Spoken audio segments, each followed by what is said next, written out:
మెదక్ జిల్లా చిన్నశంకరంపేట మండలం సాలిపేటలో ప్రభుత్వ పాఠశాల విద్యార్థులు గ్రామస్తులు ఆందోళన చేశారు.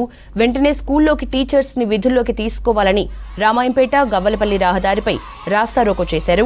కొన్నాళ్లుగా స్కూల్లో టీచర్లు లేక విద్యార్థులు ఇబ్బందులు పడుతున్నారన్నారు గ్రామస్తులు. స్టూడెంట్స్ కోసం వెంటనే టీచర్స్ ని తీసుకోవాలని కోరారు.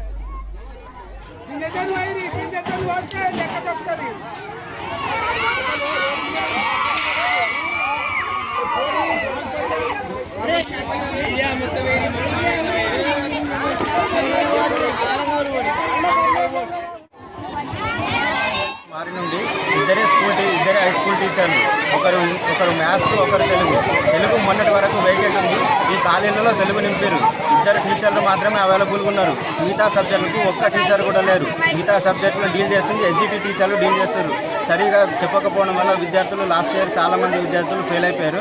దయచేసి ఈ సంవత్సరం తగినంత మంది ఉపాధ్యాయులను ఈ స్కూల్కు ప్రొవైడ్ చేయాలని విద్యార్థులు స్కూల్ ముందు నిల్చొని బైఠాయించి నిరసన తెలుపుతారు. దయచేసి ఈ విషయాన్ని ఎండిఓ గారు కానీ కలెక్టర్ గారు కానీ అందరూ దృష్టిలో ఉంచుకొని ఈ స్కూల్కు తగినంత మంది ఉపాధ్యాయులను ప్రొవైడ్ చేయగలరని విన్నవిస్తున్నాను.